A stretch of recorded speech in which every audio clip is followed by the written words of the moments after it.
Welcome back, everybody, to Mountain Connections. Right now from the Summit County Sheriff's Office, we have Lieutenant Wright here to talk about car safety and everything you should do to basically not get valuables stolen in your car. So, Lieutenant Wright, thank you so much for being on the couch this morning. Absolutely. Thanks for having us. So there was kind of a big 3-month run of people reporting, hey, I'm going hiking, I'm parking my car's being broken into, all my valuables are being stolen. Has this died down recently? Is this still going on? You know, we still see it from time to time. The problem that we've seen over, like you say, the last several months, basically the summertime, when people are out accessing the many beautiful trails we have here, people are taking their bags, their laptops. Oftentimes they're going to or from work, or they may be running some errands, and they're leaving these items in their cars. They're leaving those in plain view. They're leaving them in the front seat. They're leaving them where, hey, just taking a glance and you go, oh, there's that brand new MacBook. That looks great. Right. Problem with that is, you know, we call it a crime of opportunity. So if you have a criminal that's out looking for an opportunity to take something, that's their prime opportunity. Criminals know, unfortunately, that Park City, Summit County is a beautiful place. There's lots of nice things up here, and so we see that criminals will come up from the Salt Lake Valley and commit these crimes. And so we want our residents to know we're out there, we're doing our best to patrol, but you have to help us out. And part of helping us out is, number one, if you don't have to take your items with you to a trailhead, don't take them. Yeah, just leave them. Leave them behind. Yeah. Leave them behind.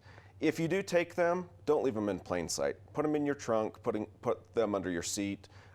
We don't like that option because these criminals are becoming more smart. They know that that's our message. Yeah, you have a quote that you said, criminals know law enforcement is saying hide your valuables in your car. So unfortunately, if someone really wants to break into a car, they're going to do it. So even if you need your phone or your laptop or whatever in your car, unfortunately, criminals will still break into the car and search, under the seat and everything to try to find them. They will. Recently, within the last month or so, I did a little educational piece. I went up to Runamuck Trailhead by the Olympic Park. And as cars were coming in, I would approach the driver or the occupants and ask them if they brought any valuables with them. There was a carload of ladies that came to go on a hike together. And as they got out and I approached them, I asked them if they left behind any valuables. One of the women said, yeah, I left my purse sitting on the front seat. And I asked her why. Well, she had recently moved here from New York City, and she said, things like that don't happen here. And I said, well, they do. They do. Yeah, well, it was funny because when I first heard about the topic, researching for it, I was like, oh, there must be people leaving food and stuff and bears are breaking into the cars. No, unfortunately, this is criminal activity. This is human on human, crime, which, you do think Park City, oh, it's beautiful, I can leave my door unlocked and everything, but it's kind of getting to a point where, no, people are doing bad things and are breaking into cars and stealing valuables, unfortunately. Yeah. Well, and we want to make it very clear, Summit County has a very low crime rate. We don't talk about this to scare people. We talk about this to make people aware and to be more responsible.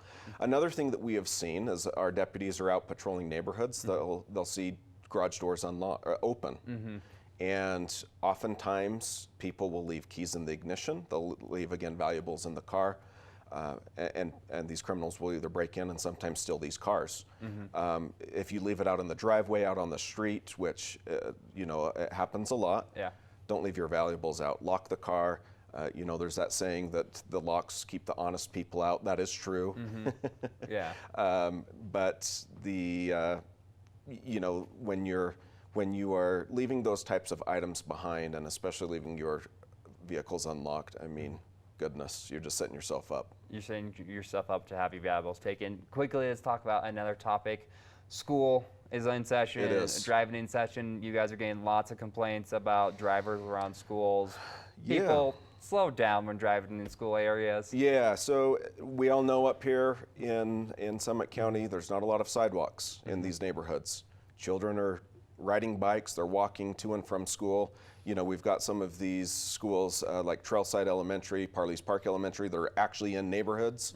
Then we go over onto the Jeremy Ranch side where you've got Ecker Hill. that is right on a busy roadway, lots of construction. Granted, the county did put in a tunnel there. We need people to slow down. We really do. It's 25 miles an hour. We don't have any designated school zones up here. That's a whole nother issue when it comes to engineering and certain things that warrant an official school zone. But we should all exercise caution when we're driving past a school, when it's in session, when there's after-school activity going on, because there are children walking to and from, riding their bicycles.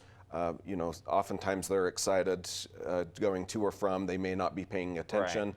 It's our responsibility as drivers to really exercise that caution when we're in those areas. And I think, you know, sometimes driving fast could be because people are in a rush. Give yourself plenty of time in the morning to get from point A to point B. You know, don't try to rush through a school zone or everything. Because as you said, they are kids. Sometimes they don't always abide by look both ways crossing the street type of deal. So as the adult, as the mature one, just take your time, slow down. Make sure no one's going to get hurt. It's better to arrive late at a place if you have to, rather than maybe not arriving to a place at all because you're getting arrested for doing something stupid, right? Absolutely. We all live busy lives. We're all in a hurry to get somewhere. When it comes to getting your children to school or driving past a school, just like you said, slow down, take the time. An additional 30 seconds to 2 minutes is not going to ruin your day. Right. We promise. And if you do something like you say that requires us to take enforcement action, that will ruin your day. Right. That may ruin your day. So just help us out. You know, there are limited law enforcement resources out when we're out and about in the community. Your eyes are our eyes, your ears are our ears. And if you see something, if you hear something, we want you to call us. You're not bothering us. That's what we're paid to do. We're paid to make sure that our community is safe. We love Summit County. We love beautiful Park City. Help us keep it that way. What is the number for people to call? Because I know don't be calling 911 if there's not an emergency, right? Yeah. We like to reserve the 911 lines for those absolute emergencies. Yeah. Of course, if there is an emergency, don't hesitate. Yeah. Call 911. That's what we have our 911 operators for. The non-emergency line, 435-615-3600. Okay. That'll get you to a menu where you can call directly into dispatch, or there's other ways to get a hold of a deputy. So perfect. Lieutenant Wright, thank you so much for coming on and talking. Appreciate it. Again, guys, if you're going to be going off hiking or enjoying anything in Park City, just please don't leave valuables in front of your seat, or if you have valuables, hide them, lock your doors. And if you're going to be driving through school zones, please slow down for everyone's safety. We got more coming up on Mount Connections after this commercial break.